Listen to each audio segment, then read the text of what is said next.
You're being live streamed. We're live on Facebook. Hey, yay, got it. Yeah. So we're here. We made it. Hello.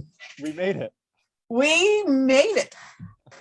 Okay, hi, Jason. Well, I'm going to introduce myself. We are going to remember to introduce ourselves.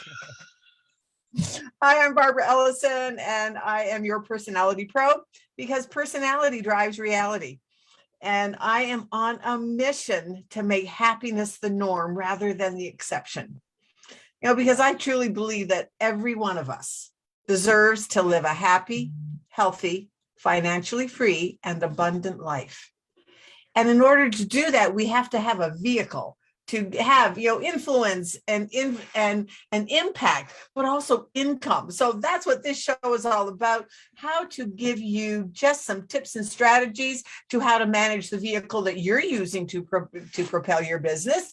I'm in wellness and coaching for myself. Jason's in sales and coaching. And so, that's what we're going to be talking about today, because every one of us, no matter what your vehicle is, once in a while your vehicle takes you to crazy town, and sometimes you get lost in crazy town. And so I'm going to admit that I've been lost in crazy town for a few little bits.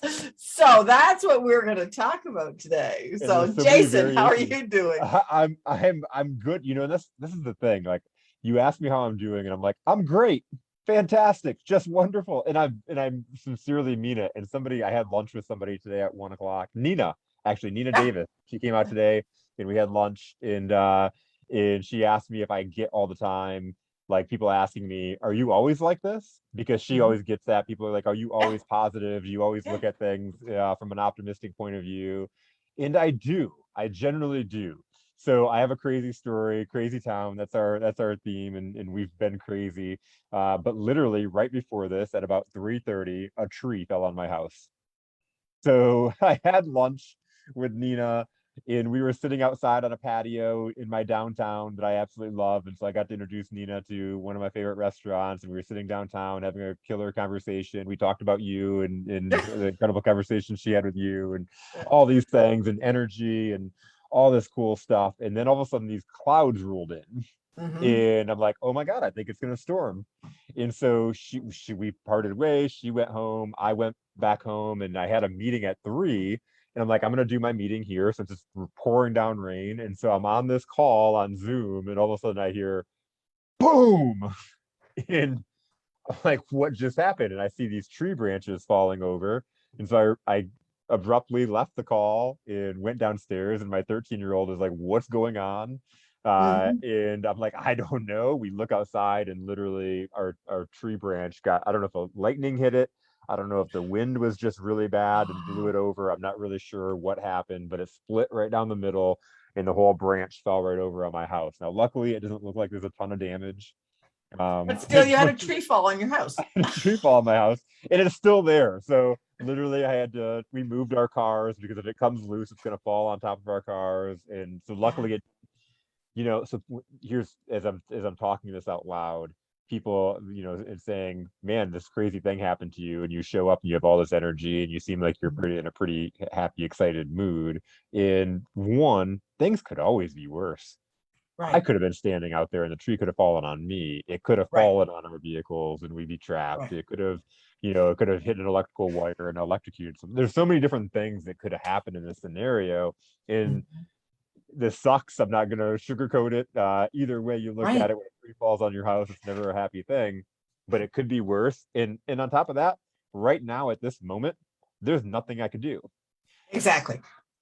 I texted you at 3:30, like, so a tree fell on my house. I'm going to be a couple of minutes late, possibly. And you're like, do you not want to, I can do it by myself. And for a minute, I thought, yeah, maybe I won't show up. But literally, there's nothing I can do about this tree on my house. It's still pouring down rain. There's nothing I can do. So I might as well come and have an amazing conversation with you. And have some fun. That's what yesterday, our sirens went off. And so, the sirens go off. Well, yeah, that happens. Well, this time we really had a little tornado in like the next town over, like 5 miles from my house. Wow. And yesterday, a friend of mine who lives in the next town, a little bit further away, they went on a sightseeing tour yesterday. She said one guy, his whole house is gone. One of the guy that, and the funny part was, he works at one of the restaurants, and she looked and she said, "Gee, he cooked dinner for me last night at the restaurant, and here he is tonight being on TV that his house has been demolished." I mean, that because that's what we're a small community. Yeah. And when you see the videos, you can see how that it kind of came down, and then dissipated, and then came down again. And it was like, oh, wow. And we knew it was dark, but it was like, oh, brother. And we had storms this morning too. And you just never know. But exactly what you just talked about. We have no control over that. None. Nope. No control over it. Nope. But you can control how you respond to it. Yeah. This could literally ruin my day. It could ruin my week. And that's ironically the conversation I was having with Nina today, is how people will take something, one thing or two things that happen, and say this was a horrible day. And I'll have clients who'll be like, today's a horrible day. And I'll challenge them of like, is it really horrible? Like, did everything that happened to you today, was it horrible? Like, well, Right. No, you know what I mean. Well, okay, what happened that was good? This Right. happened, this happened, this happened. Let's focus on that. Right. Don't let the two bad things that happen dictate your whole entire day, your week, your month, your year. Right. One of the things that I do so often is when I start to feel that way. Did you ever watch Frasier? I watched it a little bit, but I know you binged the Frasier. I binge watched all 10 years of Frasier after David died. But one of the episodes where Kelsey Grammer, his character, Frasier, yep, of Frasier, that he was in part of this focus group, and they about his show. And I guess there was like maybe 25 people in the focus group. 24 of them loved him, gave him wonderful raves. The one guy that gave him a negative, what did he do? He fixated on it. And it was just the funniest show, because the thing is though some of those shows, it's because it's based on reality. That is exactly what people do. Yep. They fixate on the one negative things. Like statistically, you have 55 to 85,000 thoughts in a day. Yeah. Something like that. If not, I think, and I could be even, I think it may be even more than that. But 95% of them are negative. Well, and think about it. And I don't know what happened. 85% of them are repetitive. Oh yeah. Like, so, and I don't know what happened in the show, but imagine like if you now start trying to change your material, change your content, change your opinion, change how you're coming off to people to appease that one person. Right. How the 24 other people are like, what did you do that for? Right. That sounds funny, but we do it all the time. But people do it. And the thing is, Jason, we do it to ourselves. Yep, absolutely. How many people do you know that will fixate on the one negative thing? Yep. That's, they might have a blemish, or they might have a zit on their forehead, or they have some that to them is glaring. Like, I'll give you an example. One day I was meeting friends of mine, and I said, oh, did you see this? I've got this absolute squirrel, we call them Hermans. I've got this Herman in the back of my hair. And my girlfriend looked at me and she said, really? And until I said anything, she had not even noticed. Yeah. Yep.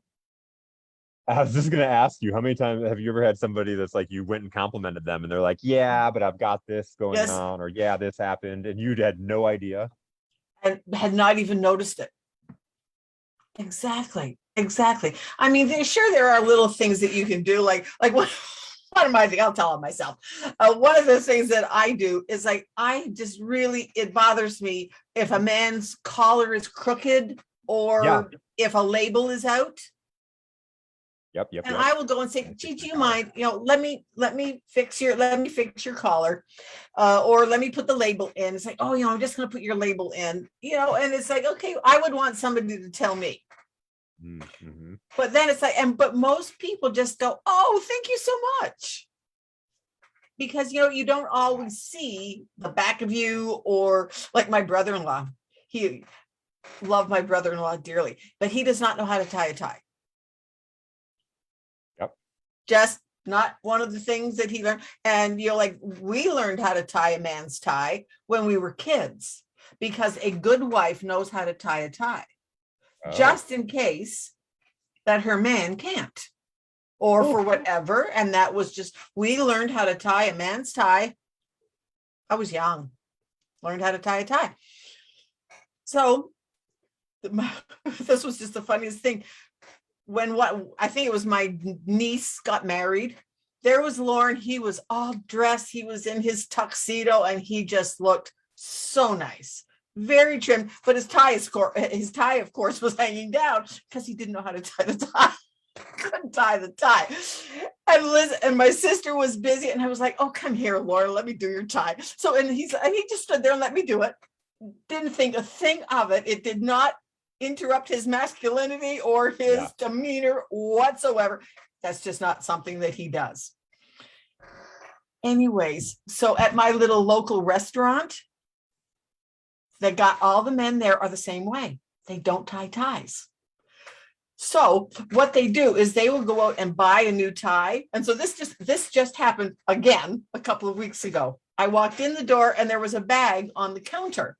And I opened it up and it was 2 ties. And I went, oh, brother, they must be going somewhere. So the one of the wives came in, and they don't tie ties.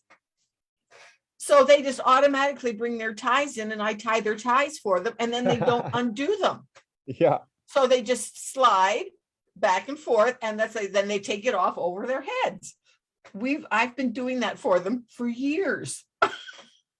And it's just the funniest thing. But you know what? It's okay.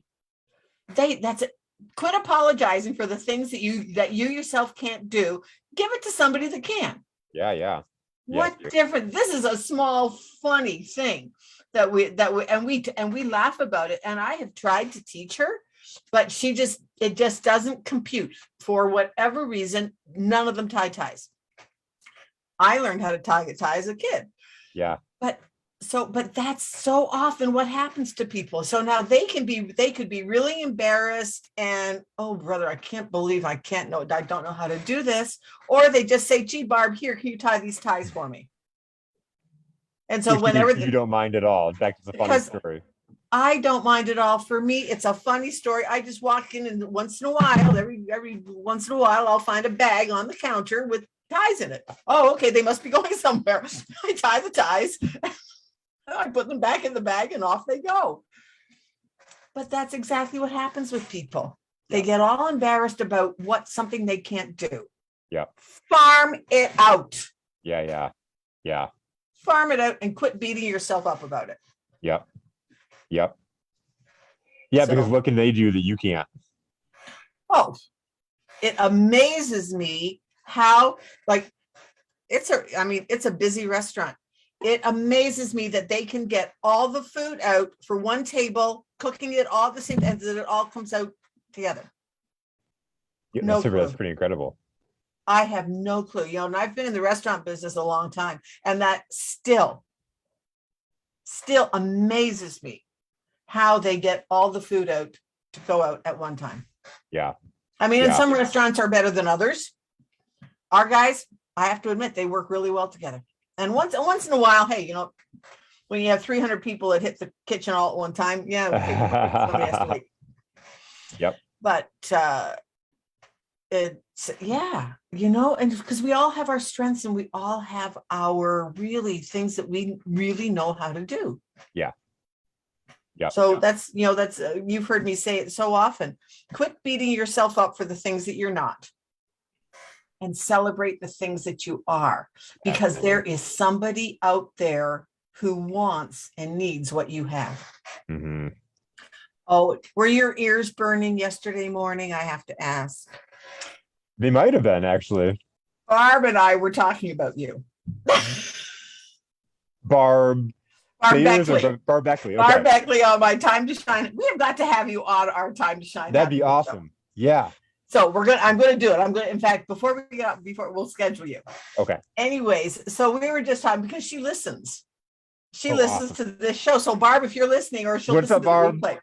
replay. Hey, Barb. Anyways, but we were talking about you that, just said, I love having you as a host. And as much as I miss Pat, it's just been great to have you as a host. And I said, well, I'm going to tell on myself. I said, I just love his voice. And we sat there and we just chatted about you, about the fact that you just have a really nice voice. You have what I call a radio voice. Thank you.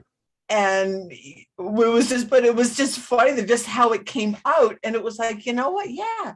And because that's one of the things. And it's like, so compliment the thing, enjoy the things that you enjoy and don't worry about the things that you don't.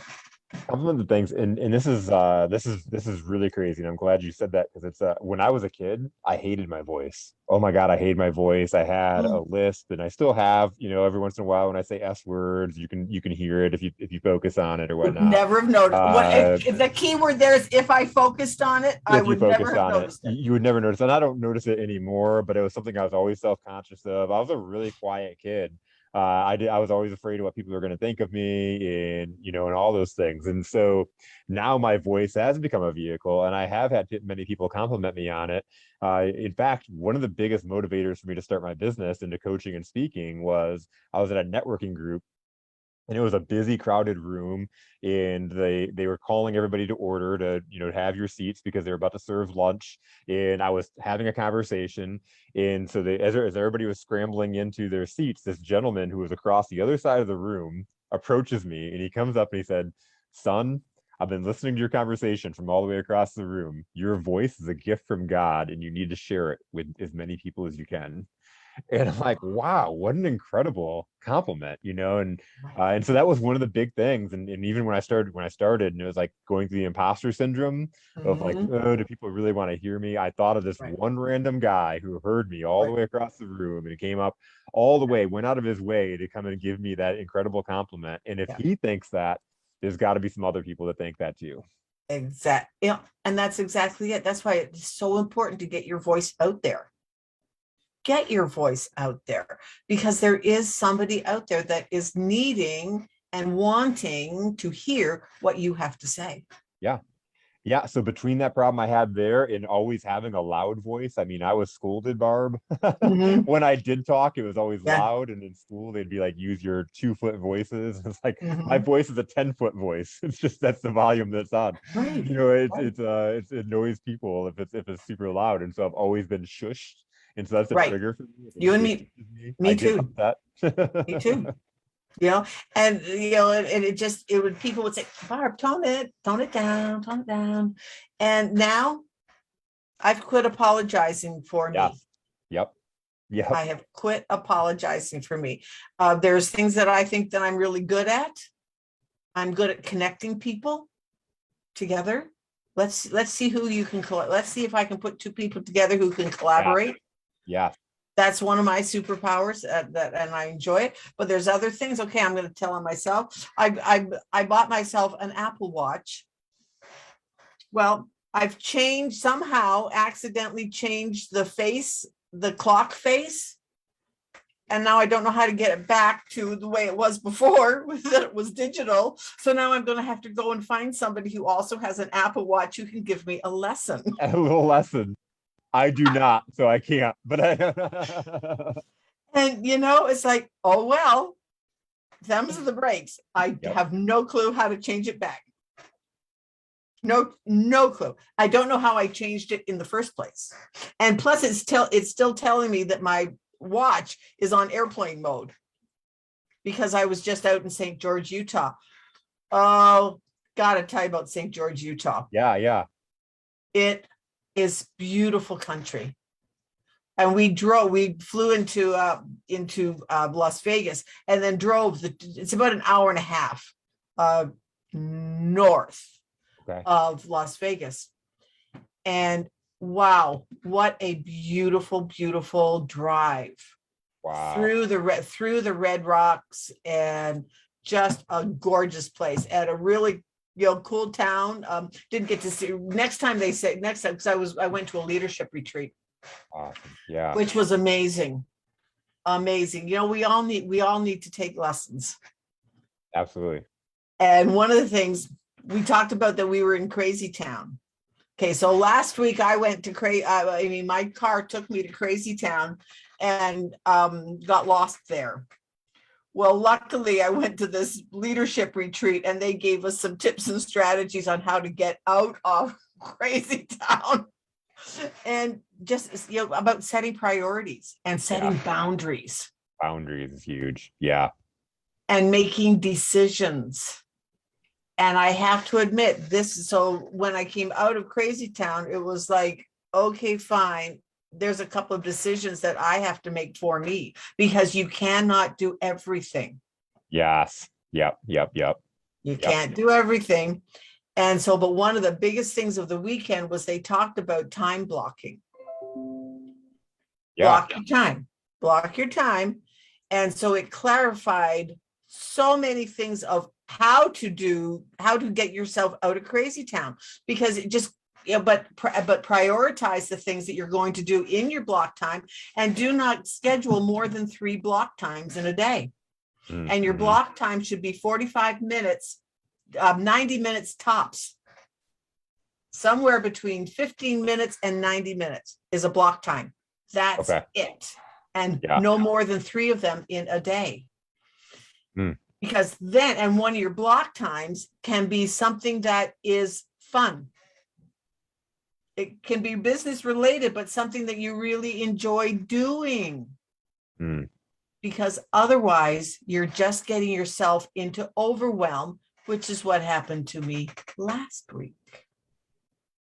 I went to Crazy Town and got lost. And then of course you're on the what are those called? The roundabouts? Merry-go-round. You're on the roundabout, and you're on the roundabout, and you're on the roundabout, and you're on the roundabout, and you're on the roundabout, and you're on the roundabout, and you're on the roundabout, and you're getting nothing. And so consequently, you feel like you've gotten nothing done.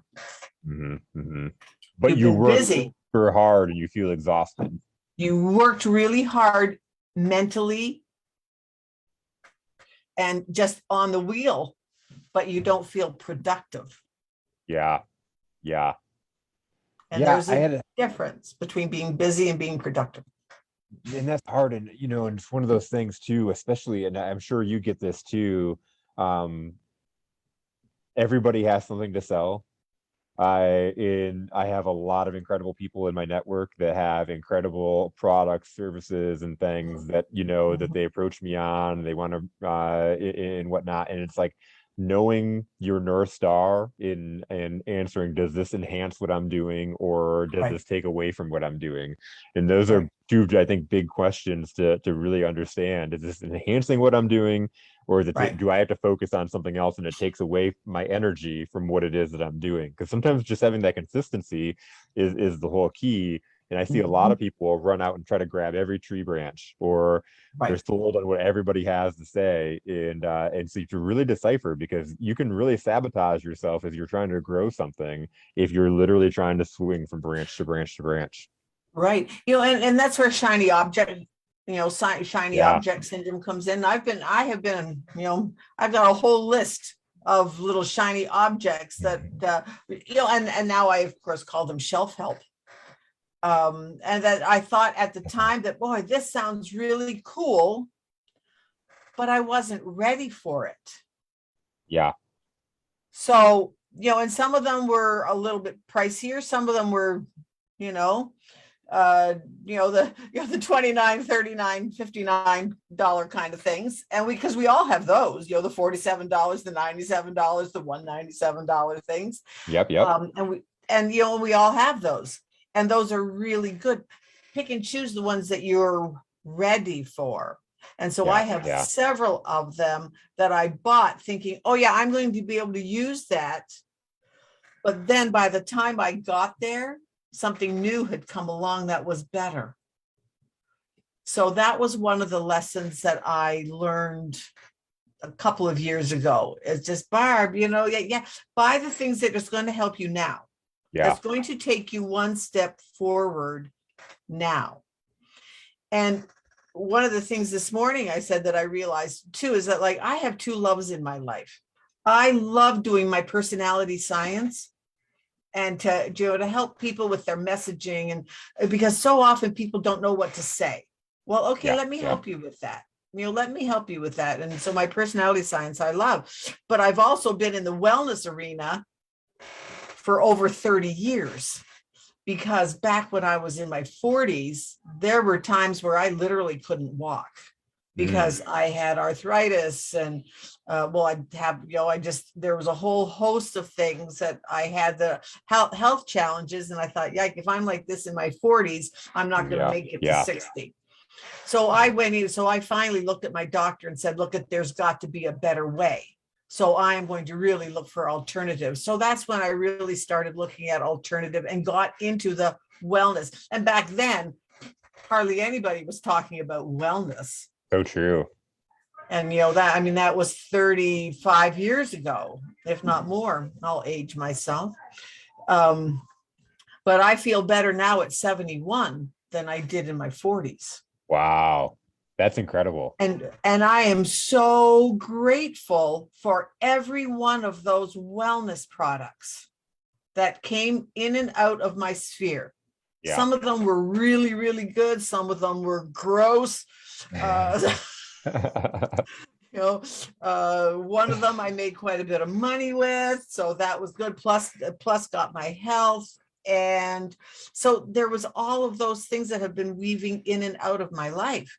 But now I have one that is just absolutely amazing to me, because now nutraceuticals and the research into wellness and nutrition is so much more than it was 40 years ago. They have done they have done the science behind the things that are effective. Like, one of the words that I've learned is now it's called autophagy. And autophagy is when your body will clean itself out, and you do it through intermittent fasting. So I was introduced to intermittent fasting 5 or 6 years ago, could never do it because I couldn't go that long without eating. Yeah. I just couldn't do it. But so then when I was introduced to this from a friend of mine, said, gee, Barb, you need to try this new product that I'm on. And I'm like, yeah. One more thing that I was going to try in a long list of thousands of things that I had already tried, because I've been in wellness for 30 years. And she said, well, it's a product that is specifically for intermittent fasting. Oh, okay. So now I'm willing to listen to her, because I've been introduced to intermittent fasting so many years ago, and how good it is for your body. And they have the science to prove it. And this is just, you struggled with it. But so I had struggled with it. It's in your focus. Yeah. It's in my realm, but it's not something that I could do. So when she said, well, they've come out with something to help with that, you take it every 4 hours and you can have what they call a burn day. And I'm like, okay, fine. Well, I'm loving it. And it's just, you take it every 4 hours. I can do my intermittent fasting. So the very first intermittent fast that I did, I fasted for like 60 hours. I did it from Friday night to Monday morning. Wow. Very first one. Yeah. It was amazing. And I could tell the difference in my body, because it was clearing out what autophagy does. And that you get into autophagy about 16 hours into a fast. And lots of people can do it through exercise and not eating, but I could never do that. I just couldn't. Some of the high performance athletes can do that. Mm-hmm. I was not a high performance athlete, and just couldn't do it. But now, and there's an app now that shows you when you get there. And it was like, oh, wow. And I just found it so easy.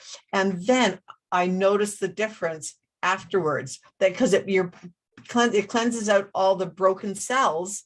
I mean, we have 38 trillion cells in our body. Yeah. Well, your body knows how to clean those out. It just has to have the tool to do it with.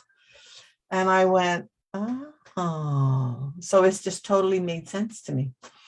So now I'm loving it. So that's what's new with me. So now I get to combine my two loves.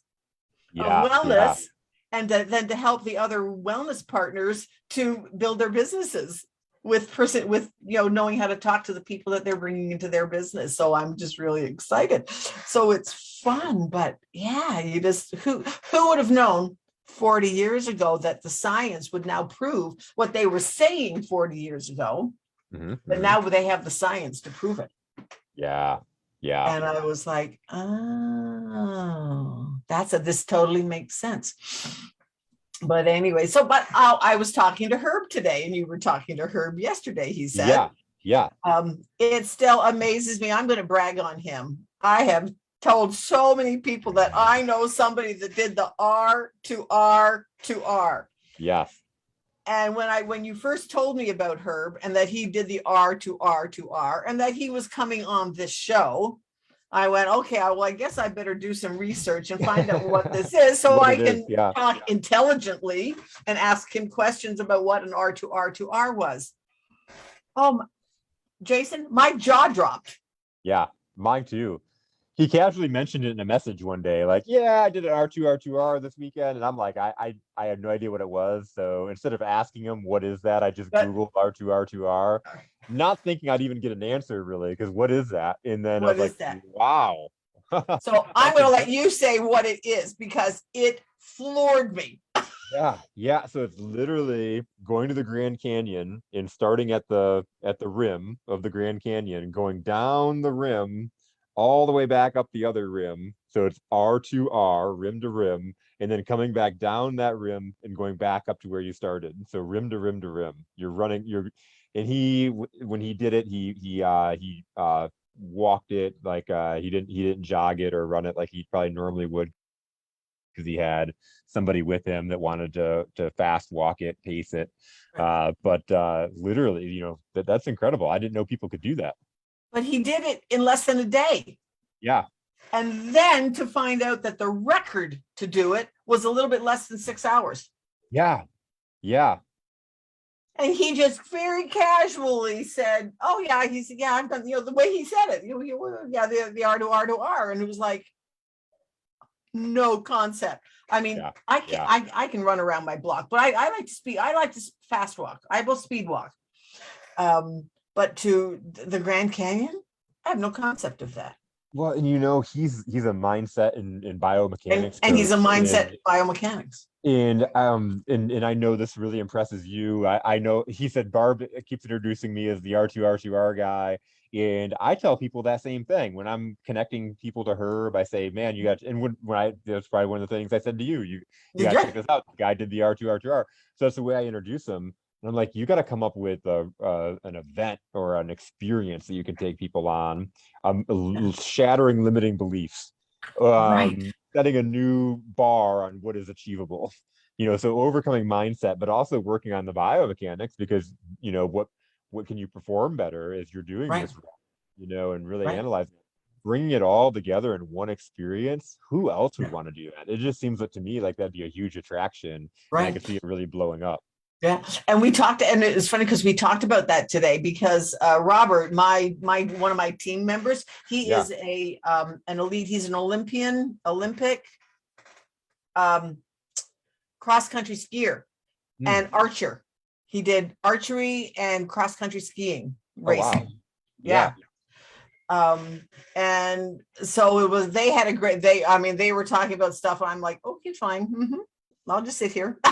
Well, it's cool because you were talking about earlier about how you're a connector, and then it reminded me, I'm like, oh, your ears must have been ringing in the afternoon, because when I got on a call with Herb at 4:00, he was telling me how he had just met with you, and he was like, oh my God, all of a sudden Barb was like, oh yeah, I got to introduce you to my Olympian friend. And he was like, and then she picked up the phone and called him and got him on the phone. And I thought, oh my God, this is great. Like she's connecting with people. We've kept connecting with these people live. And so it really, like, yeah, Barb is that person. You'll meet all kinds of people, and there are a lot of connectors in life, and you're definitely one of them. Yeah. And that's one of the things that find what you're good at. Yeah. And then do more of it. Yeah. Have you always known that you were a good connector, or is that something that you found later? No. And part of that was because of the way I was brought up. Yeah. And nothing against my parents or my family, but I was brought up in a very traditional family, and it was quiet and reserved. And so I was always like, ooh, I was the, Barb will be the life of the party, kind of thing, because I was the one that would, just be out there. But then it was like, oh, Barb, tone it down, just, tone it down, And so consequently, once in a while, when I did, because there's two sides, you can be the really outgoing, but then you do need downtime. Yeah. So when I would go into my downtime, and I remember one time we were at a big family party, and the night before was the fun party type. And then the next day I was downtime. It was in downtime. And my aunt turned around and to my mom and said, gee, what's wrong with Barb? She's so quiet. And my mom, and I love her dearly, I loved her dearly, but she turned right around to me and said, gee, Barb, what's wrong with you that you're so quiet? So right in that moment, it was like, when I was up and getting everybody to get up and dance and sing and all that side of me, that was like, Barb, tone it down. But then when I was toned down, it's like, well, what's wrong with you? What's wrong with you? So consequently, I spent so much of my life trying to balance that, that side of me that wasn't quite right, and this side of me that wasn't quite right. And it wasn't until, and just, it was really difficult. And like, it was even my late husband, once in a while, he would do that to me too. Barb, tone it down. Barb, and he would pat my leg. Barb, tone it down. And so consequently, so often I felt like I was on eggshells, when you're kind of tiptoeing around something. Yep. But then when I learned personality science, now I've quit apologizing for it. See, I'm me. Me and my wife, a lot of our early arguments came when she would tell me to tone it down, or when she'd tell me I had to, she'd like do one of these motions to lower my voice, and it'd be like, it's always been a trigger for me because I've been told that my whole entire life. Right. And there was a point where I got very defiant, and whenever somebody would tell me to be quiet or tone it down, I'd get louder. Yeah. Yes, exactly. And now what you see is what you get. Yeah. With me. If you like it, Love wonderful. Yep. If you don't, wonderful. Wonderful. Because now you have a choice to remove yourself. You have it is, we do not like everybody that we meet. Absolutely. And we've talked about it before, that the people that do your tribe, they will hear your voice. They will hear your tone. They will hear your heart. They will hear what they'll respond. They'll feel your vibration. Yes. Yeah. And I think that is so much the key to this. They will feel the vibration of your voice, of your demeanor, of your message. And that's what we need to do. Shout out to Cheryl. I just saw her. She loved our string or our show. And I don't know if she's still listening, but really cool, because she was on the episode with Herb, and we were talking about Herb a minute ago, and she was on that episode. And again, just that alignment and that energy, in the sense of like we left and we were both like, we double booked it. We both double booked it, and look at the synergy that Cheryl, here she is, a black belt ninja. Yeah. And you had Herb. In fact, we should do that show again. Yeah. And bring the two of them. I felt like they had such synergy, like they could have held their own show. Yeah. I mean, and it's just, and that's the beauty of this. And somebody listening could hear that, wow, you know what, a woman, and she's a black belt ninja. Well, if she can do it, I can do it. Yes. We were talking, when I was talking to Herb yesterday, we were talking about the importance of making connections, and like real authentic connections, but making connections. And that was part of what we were talking about with you. And I'm like, when you meet people and you build real authentic connections, you have no idea, they might not be your client. If I don't go into any kind of conversation thinking, oh, this is going to be a sale, or this is like, right. Like, what is this good? Is it going to be a collaboration? Is this a friendship? Is it a mentorship? Like, what are we meant to do? Is it a client? Can I help this person? Can I serve them? Yeah. Or to the point that we just brought up, maybe it's somebody that we're just not meant to get along. Maybe we don't like each other. Maybe it's awkward conversation, and that's okay too, because we don't have to like everybody. No, There's a big world out exactly. there. Right. It's all we're all vibrating at a different level. Yep. So, And but it just, Herb was looking for opportunities, and it's like the sense of like meeting you, mhm, and and just the opportunities that we create. And we talked about Jenny Erickson, because I was talking about an episode, and this was another piece of our conversation that what didn't have to do with this. And he was like, "Oh, how did you meet her?" And I'm like, "From Barb, actually." She saw our show and reached out to me, and then that ended up, I had her on my podcast, and then I met her husband Steve on the podcast, and then you introduced me to Regina, and I just had a meeting with her today, and she's talking about bringing me into an opportunity with her and a yeah, convention. And then right after our call with the Entrepreneurs Justice League, that wouldn't have came about if we wouldn't have met and had a conversation. right, So we have the Entrepreneurs Justice League meeting, and then I had a conversation with Pat Iyer, and Pat's going to bring me in right. to her legal nurses group, which is another Yes, huge opportunity. And so, how right. do you find opportunities? You go out and you just meet people, and you give them your all, Yeah, and yeah, then you let them know, this is what I do.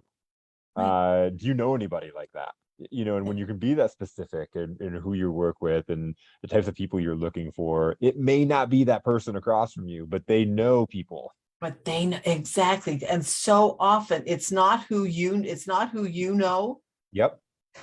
or not who they know, but it's who they know. And it's like Regina always calls it the ripple effect. You Yeah. never know, and it could be somebody three points away from you Yes. that all of a Yep. sudden it's like, you know what? And then, oh, you should listen to this and you should listen to that. And then all of a sudden you've got this great connection. So I don't know if I've shared this story before. I always tell a story about Josh, who was one of the guys I mentored, and I met Josh. He was 20 years old, and we found out he's having a baby with his on again, off again girlfriend, and was not making any money. And so he had anxiety. He didn't know what he was going to do. And Mhm. long story short, we made some major impact, and Josh is crushing it, and having built a killer life for himself. Um, but he was made a major impact. One, I I came to the realization of knowing what I wanted to do with the rest of my life because of Josh, Mm, because I stuck with him and I saw his potential, and we had such real talk, and right. I hammered at Josh, and we'd have so many real conversations. And then one day he came to me and he got this new tattoo, and I just did a company meeting. I do these company meetings where I'd basically do my own seminars. I'd stand up and give motivational speeches to the whole company. Mhm. Mhm. And so he comes up to me and he's pumped up after our meeting. And he shows me this tattoo that he has on his arm, and it says, "Don't tell your children how to live the best life, but instead set the example, show them the way. Don't talk, go do." It's Oh, essentially dear. the gist of the message, and then you lead by example, right? And so Mhm. he's, the tattoo, and he's so proud of it. And I'm like, "Josh, that is so amazing." I'm like, "So what'd you do today?" He's like, "What do you mean?" I'm like, "Well, what did you do to show Grayson the way? What did you do? Like when you go home tonight and you kiss Grayson goodnight and you're tucking him into bed, and what are you gonna think about, or what are you gonna tell him that you did today to set the example?" Mhm. And I had watched him all day. He was doing nothing. He was talking about football. He was looking up ESPN.com. He was calling other locations and talking to people and asking if they want to make a fantasy football trade. He wasn't doing the things that took to be necessary to give his son a better life than what he had as a growing up. He wasn't doing the things that lived up to his tattoo that says, "Go show Mhm. them the path to greatness." Because what kind Right. of greatness are you going to achieve when you're just goofing off all day? Right. And so I gave him that message, and this big burly guy with these tattoos and a big beard started crying. And it made a major impact. It made a major impact where he turned his life around. He took complete responsibility for himself. He took action. I didn't take action. He took action. He went Right. out and bought in to what we were doing, and made himself very successful. Right. And he's very successful now. In fact, when I left my job to start my business, he took my job. He was able Wow. to take over, and Yay. now he's the regional manager, he's the director, whatever his title is now, but he oversees all those leaders now, which is awesome. Because like I Right. didn't feel like when I left, I didn't feel bad. Right. I didn't feel like I was leaving Exactly. a company and leaving them in a deficit. They had Right. people around them. But I digress. He was 23 years old. I get a call from this guy on a Saturday, and he's normally cocky, like, I'm gonna have a killer day today. I've got these sales lined up, and but he answers the phone, and the tone was very different. And he tells me, Jay, he was like, I know I bought my house yesterday.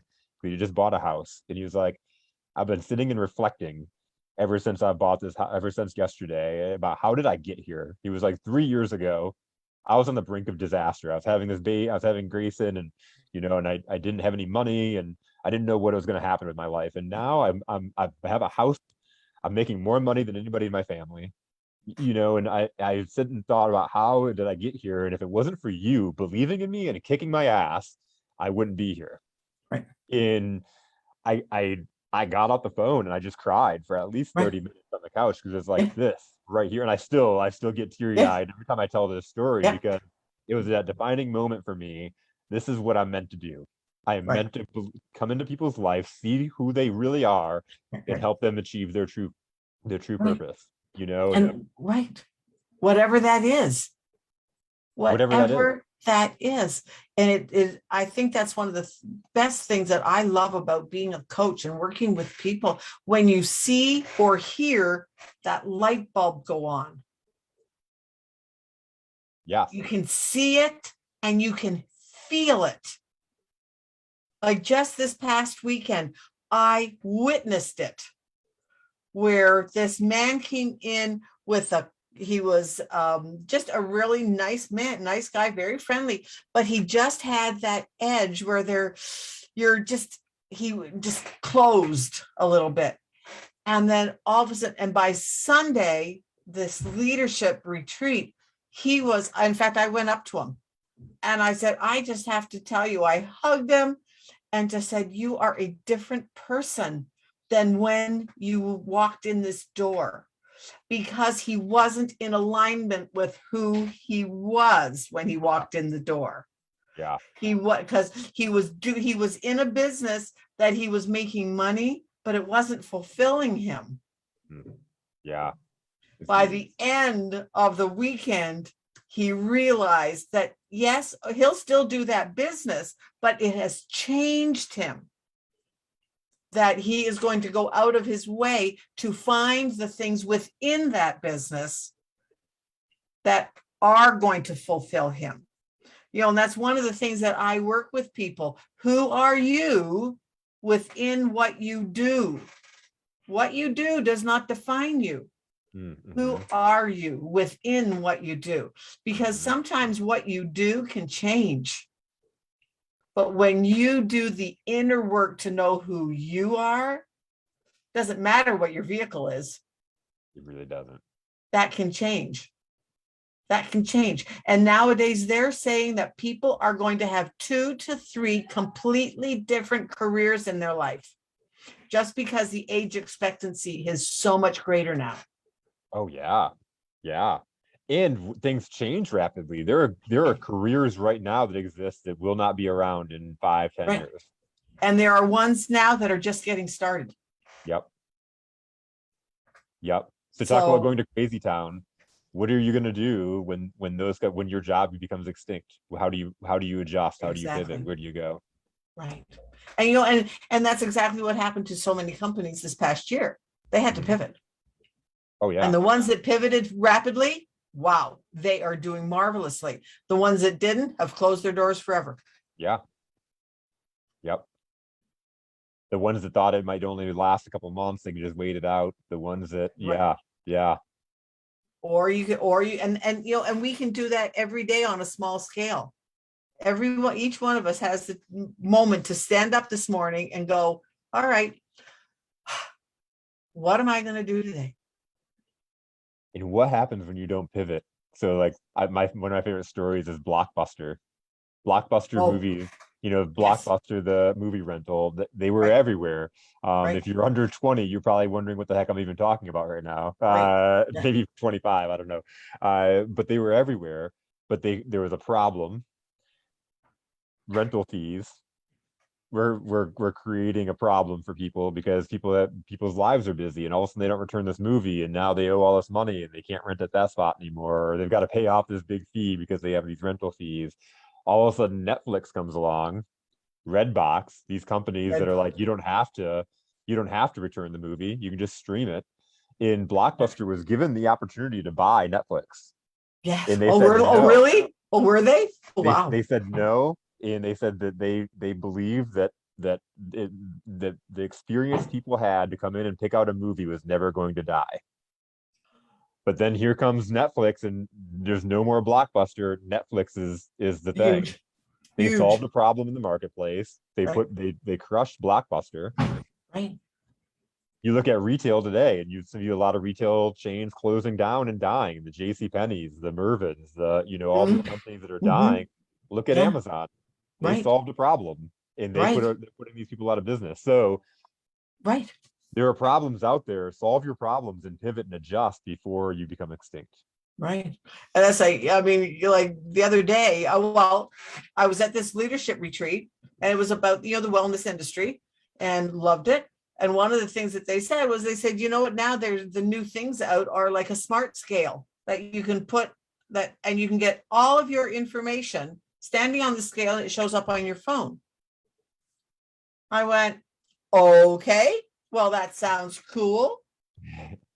So my daughter-in-law, love her, gee, Car, can you order for me? And that's all I have to do. So I sent her that I wanted to order this smartphone. So I was in St. George, sent her a text, I think Saturday. My smart scale came yesterday. That's how fast. Yeah. I didn't have to go out to the store. All I did was text my daughter, gee, Car, can you order me this, because we have one account, and in my credit. So when I order stuff, it's on my credit card. When she orders stuff, it's on her credit card. So because we don't need two accounts, we have one account. But can you order this for me? And it was here yesterday. Yeah. I didn't have to go to the store. Shopping is not my big thing. Didn't have to go to the store, and I had a smart scale, and it does everything. Yeah. That's awesome. Tells me how much I weigh, my lean body mass, the whole 9 yards, and has given me some other indicators that, okay, these are some areas that I'm going to work on now. Mm-hmm. I'm excited to get on my scale. Yeah, that's super cool. That's super cool. You gotta find ways to get excited to do the things that we don't like to do. To have fun. And the thing is, though, some of the indicators, it's not necessarily your weight. It's some of the other indicators that you need to know that you will make progress in, that not necessarily show up on the scale. So many people, they only consider what's on the scale, the number of how much they weigh, rather than looking at how are they well. There's a difference. So now I've realized that, I'm going to focus on being even more well, not, then that's what I'm going to be able to do. So awesomeness. So how long have we been talking, by the way, Mr. I was just going to say, can you believe it? It's 5:01. Oh, brother. 4:01 your time. But we started late.